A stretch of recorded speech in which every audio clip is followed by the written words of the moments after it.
అందరికీ నమస్కారం. రోజున దేశవ్యాప్తంగా ఉన్న పరిస్థితులు చాలా దారుణంగా ఉన్నాయి. కులాల మధ్య మతాల మధ్య చిచ్చు. ఇలాంటి పరిస్థితుల్లో మరి మోడీ ప్రభుత్వాన్ని గద్దె దింపి ఒక సెక్యులర్ లౌకికవాద ప్రభుత్వానికి కేంద్రంలో తీసుకురావాల్సిన బాధ్యత మరి ఇండియా కూటమి మీద ఉంది. కాబట్టి కమ్యూనిస్టు పార్టీలు కానీ CPI, CPM, Aam Aadmi, Congress party అందరూ కూడా ఇండియా కూటమి కట్టి ఈ రోజున కాంగ్రెస్ పార్టీ బలపరిచినటువంటి ఇండియా కూటమి ఉమ్మడి అభ్యర్థిగా నాకు మచిలీపట్నం అసెంబ్లీ క్యాండిడేట్గా నిలబెట్టడం జరిగింది. అందులో ఇంటింటా ప్రచారం చేస్తున్న ముస్లిం మైనార్టీలు కానీ, క్రైస్తవ సోదరులు కానీ, అదేవిధంగా యూత్ కానీ అందరూ కూడా చాలా చక్కగా రెస్పాన్స్ ఇస్తున్నారు. మరి కాంగ్రెస్ పార్టీకి ఇంత ప్రజాదరణ ఉందని నాకే చాలా ఆశ్చర్యంగా ఉంటుంది. నేను 25 ఏళ్ళ నుంచి కాంగ్రెస్ పార్టీలో ఉన్నా, కార్యక్రమాలు అయితే చేసుకున్నాం. కానీ మొదటిసారి నేను క్యాండిడేట్ వెళ్ళిన తర్వాత మేము ఎదురు చూస్తున్నాం కాంగ్రెస్ పార్టీని, ముందు ఎవరు రావట్లేదు అని చెప్పారు. దీన్ని బట్టి అర్థమైంది ఏంటంటే కాంగ్రెస్ పార్టీ ప్రజాదరణ తగ్గలేదు. 100కి 100 ప్రజాదరణ ఉంది. మనం ఆ జనాల్ని దగ్గర చేసుకుంటున్న మనమే విఫలమని నాకు అనిపిస్తుంది. రెండో విషయం ఏంటంటే ఈ వైసీపీ పార్టీ వచ్చిన తర్వాత మాదే అసలైన కాంగ్రెస్ అని జనాల్లో వెళ్ళి ఆ కాంగ్రెస్ ఉన్న క్యాడర్ని తీసుకెళ్ళి చీల్చి మళ్ళా హస్తం గుర్తు కాదు మాది ఫ్యాన్ గుర్తు మారింది అనేటువంటి ఒక దుష్ప్రచారం చేశారు. నాకు ఇవాళ నిన్న తెలిసినటువంటి కొన్ని సంచలన నిజాలు. మాది మేము కాంగ్రెస్ అయ్యా అంటున్నారు ముసలమ్మకి పెద్దోళ్ళు. మా ఇది కాంగ్రెస్ ఏనమ్మా, కాకపోతే హస్తం ఆవు దూడ వెళ్ళి హస్తం వచ్చింది, హస్తం వెళ్ళి ఫ్యాన్ వచ్చింది అన్నట్టు దుష్ప్రచారంలో వాళ్ళు నమ్మారు. మరి కాదమ్మా, అది కాంగ్రెస్ కాదు, అది వేరే పార్టీ, ప్రాంతీయ పార్టీ, జాతీయ పార్టీ. ఇందిరాగాంధీ, రాజీవ్ గాంధీ ప్రాణాలు అర్పించినటువంటి కాంగ్రెస్, దేశానికి స్వాతంత్రం తీసిన కాంగ్రెస్, అసలైన కాంగ్రెస్ హస్తం మీద గుర్తు మీదే ఉందమ్మా అని చెప్తే ఇలా మోసం జరిగిందా, మేము ఒకసారి ఓటేసేసామే పొరపాటున అని పెద్దవాళ్ళందరూ చెప్తుంటే కళ్ళమట మాకు నీళ్ళు వస్తున్నాయి. ఇలాంటి పరిస్థితుల్లో 100% కాంగ్రెస్ పార్టీ రావాల్సిన ఒక చారిత్రకమైన అవసరం ఉంది.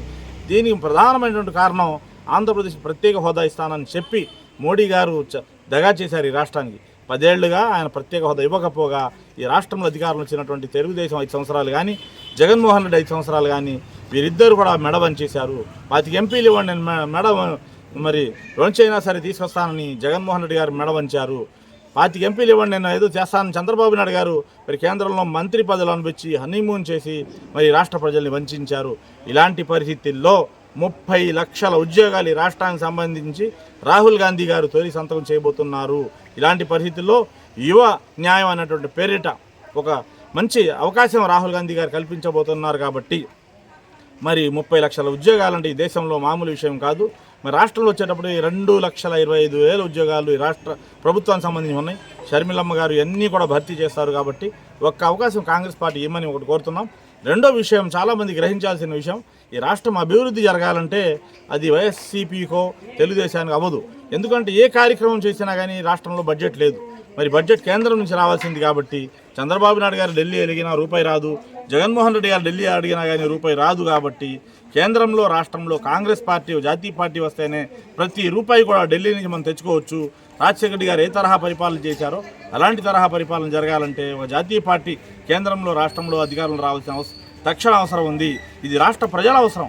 మొదటగా ప్రత్యేక హోదా వస్తుంది. ఎప్పుడైతే ప్రత్యేక హోదా వచ్చిందో మరి 30 లక్షల ఉద్యోగాలతో పాటు 10 లక్షల కోట్ల రూపాయలతో ఒక ప్రత్యేక నిధి మాకు వస్తుంది. ఇందులో ప్రత్యేకమైనటువంటి పరిశ్రమలు వస్తాయి. ఆ పరిశ్రమల ద్వారాగా మరింత ఉపాధి జరుగుతుంది. తర్వాత అమరావతి రాజధాని నిర్మాణం జరుగుతుంది. దాని ద్వారాగా మళ్ళా ఉపాధి జరుగుతుంది. పోలవరం కంప్లీట్ అవుతుంది. రైతాంగానికి న్యాయం జరుగుతుంది. అదేవిధంగా విశాఖ ఉక్కుని కాపాడుకోగలం. విశాఖ ఉక్కు కార్మికుల యొక్క ఉపాధిని కాపాడగలం. ఈ విధంగా చూసుకుంటే కాంగ్రెస్ పార్టీ గెలవటం ఒక చారిత్రాత్మకమైనటువంటి అవసరం. మరి కాంగ్రెస్ గెలిస్తేనే ఈ పథకాలన్నీ కూడా కంప్లీట్ అవుతాయి. మరి మతోన్మాదం కూడా దూరం అవుతుంది. ఈ సందర్భంగా ప్రతి ఒక్కరూ కూడా ఈ రాష్ట్రం యొక్క బాగు గురించి ఆలోచన చేసే వాళ్ళందరూ కూడా, అది పార్టీలకు అతీతంగా వైసీపీ వారినైనా నేను ఒకటే కోరుతున్నా, తెలుగుదేశం పార్టీ వారినైనా ఒకటే కోరుతున్నా, మీరు రాజకీయాలు మానేసేయండి. ప్రస్తుత తరుణంలో మరొక స్వాతంత్ర పోరాటంగా దీన్ని భావించండి.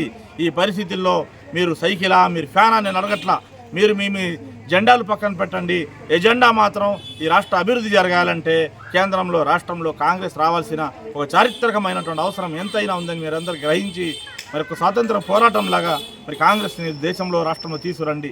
చాలామంది ఈ మధ్య దుష్ప్రచారం చేస్తున్నారు, కాంగ్రెస్కి ఓటేస్తే వేస్ట్ అవుతుంది అని. ఈ మధ్య నిన్న మొన్న కూడా మరి ప్రెస్ మీట్లో మాట్లాడారు. వారికి కూడా సూటిగా చెప్తున్నా, వైసీపీ ఓటేస్తే ఓటు వేస్ట్ అవుతుంది.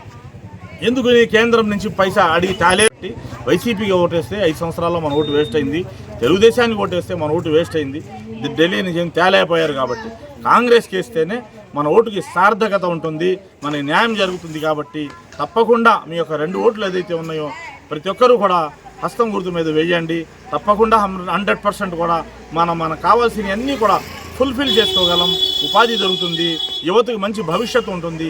రాహుల్ గాంధీ గారి మోటివ్ ఏంటంటే మరి కనీసం ఇంజనీరింగ్ చదివిన పిల్లలకి ఇవాళ ఇంజనీరింగ్ చదువుకుని ఆటోలు తోలుకుంటున్న చాలామంది చాలా బాధ కలుగుతుంది. ఇంజనీరింగ్ చదివిన వారు కూడా కనీసం డిగ్రీ చదివినా కానీ మినిమం నెలకు 50,000 రూపాయల సంపాదన ఉండాలని రాహుల్ గాంధీ గారి కోరిక. దాన్ని మనం భర్తీ చేయాలంటే రాహుల్ గాంధీ గారు తీసుకొస్తే వారి యొక్క ఆలోచన విధానంతో తప్పకుండా దేశంలో మంచి పరిస్థితులు వస్తాయి. ఉపాధి, విద్య, వైద్యం ఇవన్నిటిలో కూడా భారతదేశం అగ్రగామిగా నిలబడుతుందని సందర్భంగా తెలియజేసుకున్నా. ఉచిత పథకాల మీద మీ బటన్స్ నొక్కటం కానీ లేకపోతే ఉచిత పథకాలు కానీ అందులో కూడా చాలా అవినీతి. ఇప్పుడు బియ్యం పథకం ఉంది, రీసైక్లింగ్ అవుతుంది, కొంటాం మరి అది అమ్ముకుంటాం 10 రూపాయలు చొప్పున, మళ్ళీ అదే బియ్యం మళ్ళీ రూపాయికి మళ్ళీ వెనకాల నుంచి మళ్ళీ అది తిరిగి వస్తున్నాయి. అంటే తినడానికి ఉపయోగపడతాయి.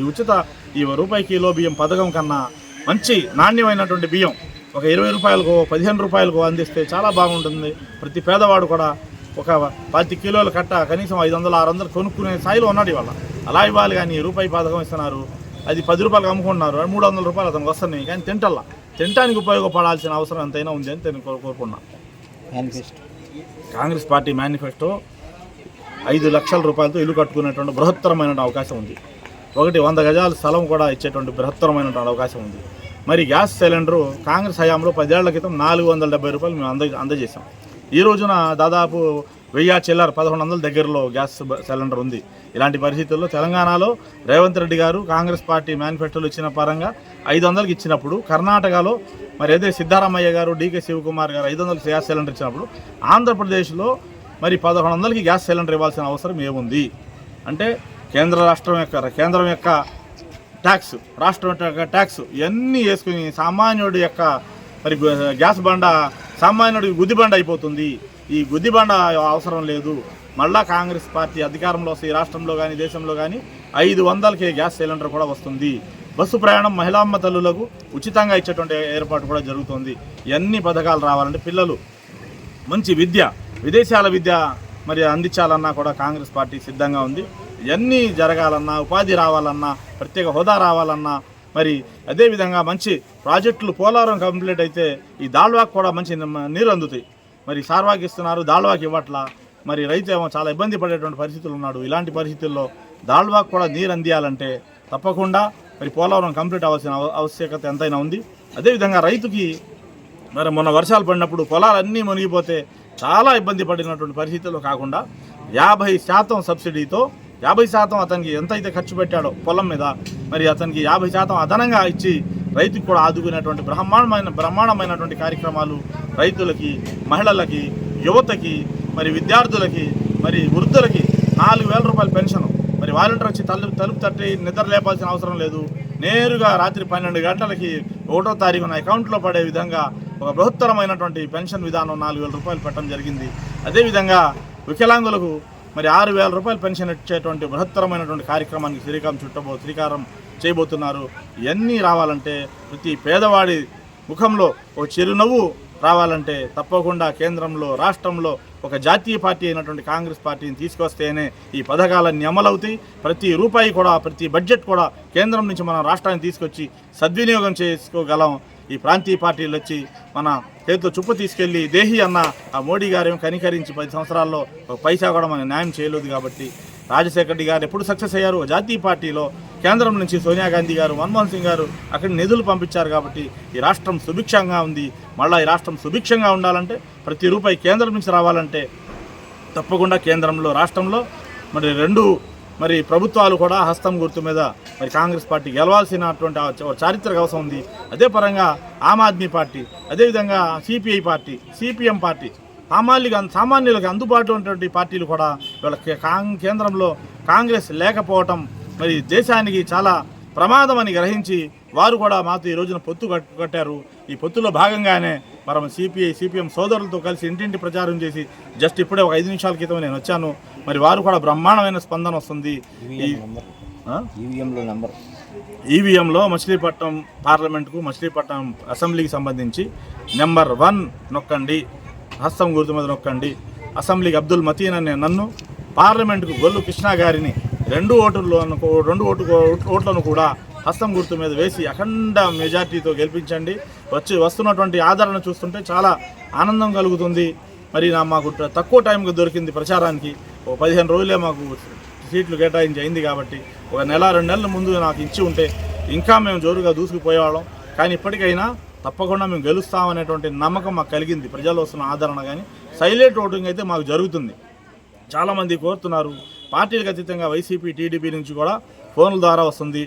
అదేవిధంగా కలిసి చెప్తున్నారు తప్పకుండా మీరు గెలవాలి, కేంద్రంలో రాహుల్ గాంధీ గారు రావాలి, ఇక్కడ షర్మిలమ్మ గారు రావాలని చెప్తున్నారు.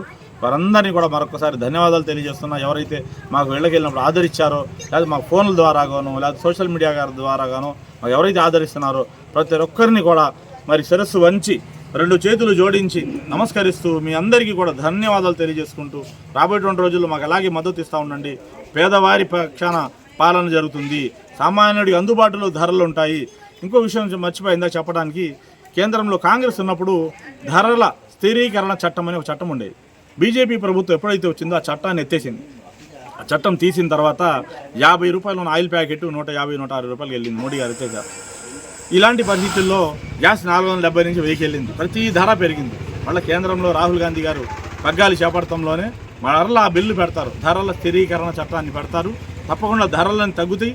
సామాన్య నిరుపేదలు కూడా, మధ్యతరగతి వర్గాలు కూడా చాలా ఆనందంగా ఈ దేశంలో బతకగలవు అనేటువంటి నమ్మకంతో మాకు ఆదరిస్తున్నారు. తప్పకుండా అందరికీ కూడా నేను ఇంకొకసారి ధన్యవాదాలు తెలియజేసుకున్నా. నమస్కారం. జై కాంగ్రెస్, జై జై కాంగ్రెస్, జై.